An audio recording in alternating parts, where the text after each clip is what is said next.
Capítulo 9. El hombre de la azada. En los primeros años del siglo XVIII vivía una familia robusta, frugal y sencillamente en unas pocas y fértiles hectáreas normandas.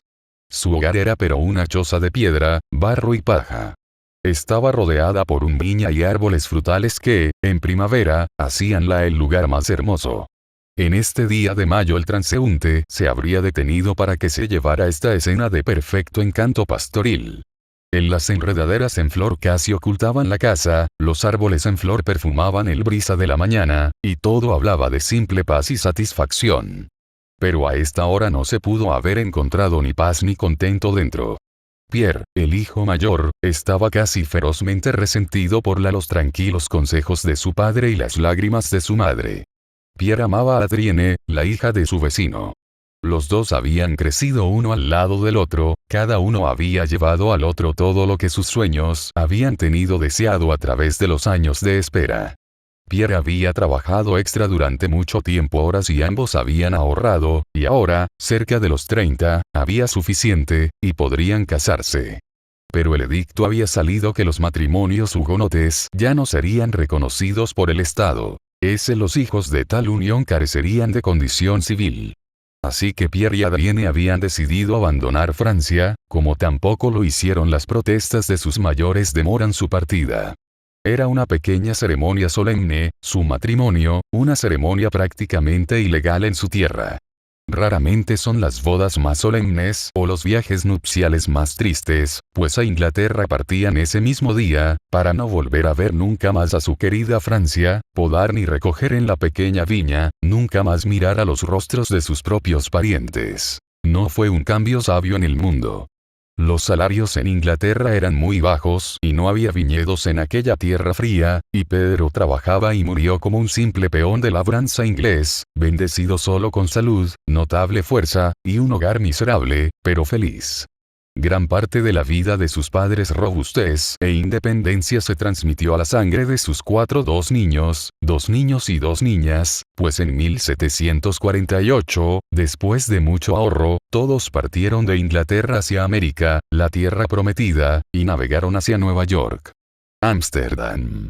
Eran labradores, y durante 2 generaciones dolorosamente, con gravedad, labraron la tierra semiproductiva de su pequeña granja, al oeste del Hudson. La tierra era barata en el Nuevo Mundo. Sus verduras y la fruta creció, el mercado de la ciudad creció, y el Van der Veere las granjas crecían, y la paz y el contento moraban allí. Después de la guerra de 1812, 2 hermanos Van der Veere, sanos y robustos, entraron en la ciudad de Nueva York, cada uno llevando en su bulto casi $1000, su parte de la granja recientemente dividida de su padre. Ellos abrió una tienda de comestibles. Uno atendía a los clientes, el otro, durante los meses de verano, trabajaron en su pequeño jardín de camiones en la carretera rural, una carretera que hoy es el Gran Blanco de Nueva York sentido. Prosperaron. Uno se casó y sus 2 hijos fundaron el Van der Empresa Veere de importadores. De Oriente el barco de esta compañía, más tarde sus barcos, trajeron curiosidades raras, tapices orientales y finas alfombras para hacer elegantes los salones de piedra marrón de los aristocráticos, Nueva York residencial de esa generación. Los hijos de uno de ellos, los hermanos, constituyen hoy la honorable firma Van der Veere. El otro, su hermano, dejó un hijo, Clifford, y 2 hijas, Dora y Henrietta. Es en la historia de la vida de Clifford Van der Veere que ahora entrometerse. Era un joven robusto, sin enfermedades, salvo ocasionales dolores de garganta que le dejaron cuando se le cayeron las amígdalas. Su padre era un hombre reservado, amable, un hombre tranquilo y eficiente. Sus competidores nunca comprendía el crecimiento seguro de su éxito, era tan modesto en todo lo que hizo. La madre de Clifford era una mujer sensata, que no se dejaba tocar por el orgullo de la riqueza y el esnobismo de la posición. Su casa, frente a Central Park, representaba la elegancia y la moderación. No había otros hijos durante 10 años después del nacimiento del hijo, luego vinieron los 2 hermanas, lo cual probablemente resultó ser un importante factor a la hora de decidir el resto de nuestra historia. Desde su más tierna infancia, Clifford era ordenado, obediente, estudioso y discretamente laborioso. No hizo nada problemas para los padres o los maestros, otras madres siempre hablaban de él como, bien. Tenía 13 años cuando ocurrió su única aventura pecaminosa. Algunos de los muchachos de la Tercera Avenida compartían los patios de recreo del parque con la gente de Clifford. Todos fumaban, algunos masticaban y los más importantes de ellos juraron, y así, un día, nuestros jóvenes de la Quinta Avenida Esperanzado estaba contaminado. Era un fajo de corte fino con olor sabroso. Eso se quemó, un poco se fue por el camino equivocado y se estranguló, pero la alegría de expulsar una serie de proyectiles de color ámbar fue de Clifford. Otro bocado estaba listo para fines de exhibición cuando algunos el admirador palmeó con entusiasmo a nuestro chico entre los omóplatos y la mayor parte del contenido de su boca, fluida y sólida, fue tragado. De alguna manera, Clifford llegó a casa, pero aterrizó en un montón marchito en el gran sofá, blanco como la tiza y enfermo más allá de la expresión. Llamaron al médico y, al descubrir la causa, lo enfermó más. A la mañana siguiente, el padre de Clifford se ofreció seriamente a darle $500, cuando él tenía 21 años, si no volvería a probar el tabaco hasta entonces. Ya sea el recuerdo de las sensaciones de la primera masticación o la ipecacuana del médico, o la fuerza de la costumbre, o algo así, le impedía volver a probarlo. Más tarde, Clifford se fue a Columbia y fue discretamente popular entre los compañeros más tranquilos. Parecería que si no hubiera habido algunos diablitos extraídos de su sangre por su larga línea de ascendencia hugonote, había seguido el destino del corte fino, pues nadie que conociera a Clifford Van der Veer siempre estuvo preocupado por la probidad de su conducta. Él no se dedicó al negocio de la importación, mientras que sus primos mostraron una capacidad natural para el trabajo de la gran empresa en todas sus ramas. Los padres de Clifford también parecían sentir que era hora de que hubiera un miembro profesional de su honorable familia. Por otra parte, el inmueble era grande, y las hermanas menores necesitarían un tutor, y él un administrador. Así que Clifford terminó el curso de Derecho. Tampoco lo fue muchos años hasta que la fortuna familiar de aproximadamente $1 millón en bienes raíces, valores e hipotecas le fue dejada a administrar para él y para las dos hermanas. Así, antes de los 30, la responsabilidad de estos muchos miles recayó sobre él. Limitado en contacto práctico con el mundo, geográficamente, políticamente, socialmente, habiendo aprendido poco del lado lúdico de la vida, estaba por herencia, formación e inclinación a un conservador. Nunca había ejercido la abogacía. Nunca había juzgado un caso, pero ahora abrió un centro oficina donde llegaba puntualmente a las 10 y metódicamente pasamos la mañana, cuidando personal de todos los detalles del patrimonio afectado. Era esencialmente concienzudo y, como él pasaron los años, no disminuyó el interés por su devoción a cada transacción, grande o pequeña.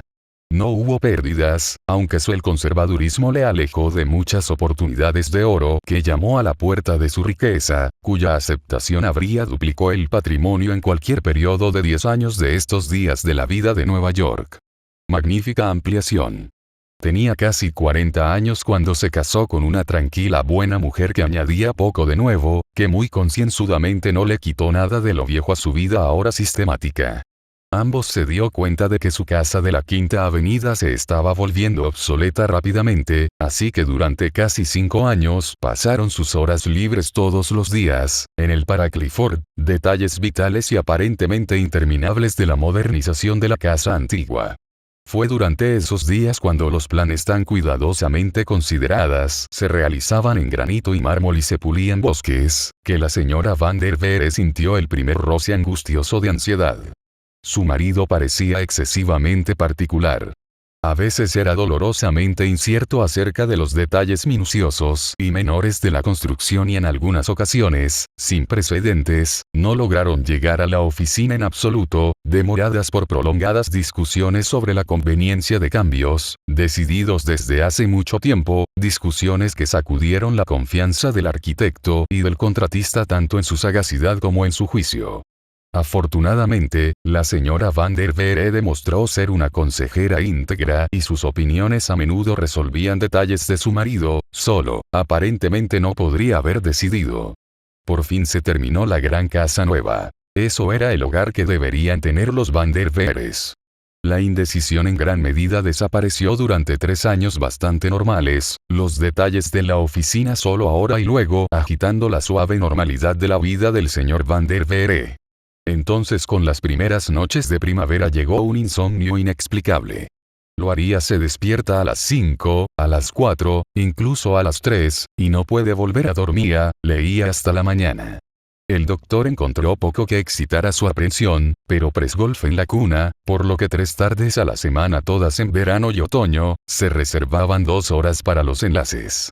Era mejor, sin embargo, el médico insistió en 3 meses, ese invierno, en el sur California, donde pudo mantener su juego.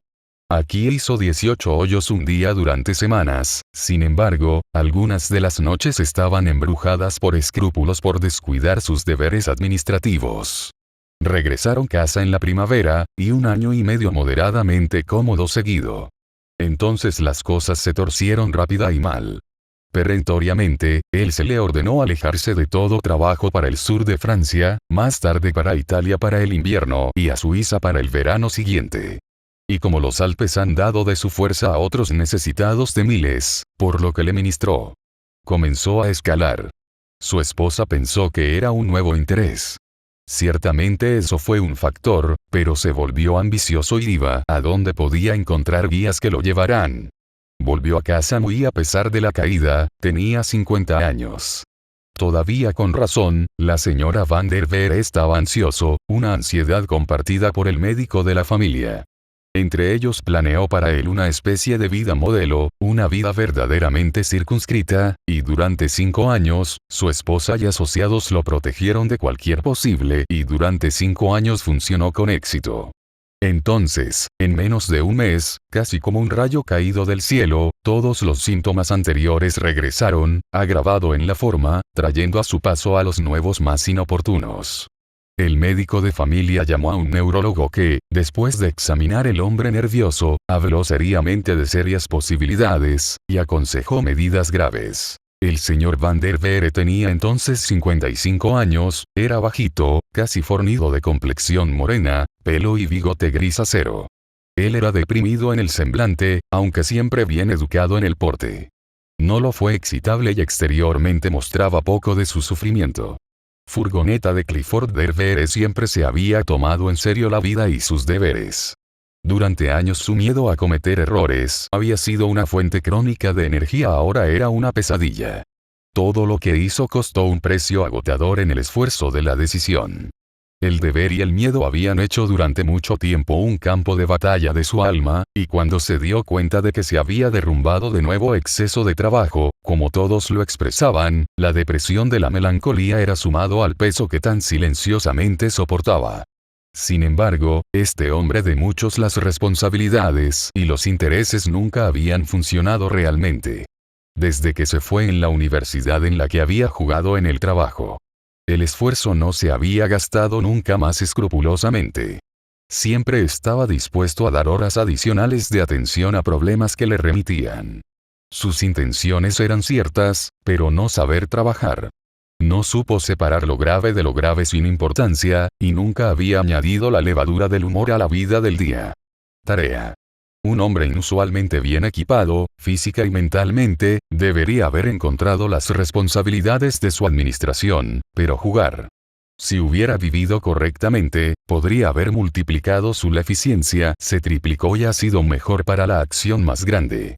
Suyos la esposa sintió que él debía descansar, y también lo hizo el médico de la familia. Él mismo lo era prácticamente más allá de discutir o estar en desacuerdo. Pero la cura de reposo que el neurólogo recetó fue sin duda único. Es posible que haya sido mal nombrado. El señor Van der Veere era un hombre de físico inusualmente fuerte. La naturaleza lo había dotado de una musculatura sistema mejor que las 9/10 partes de sus semejantes, pero él nunca lo utilizó. Durante muchas generaciones, sus antepasados habían exprimido la comida y la vida y, inconscientemente, la salud de la tierra.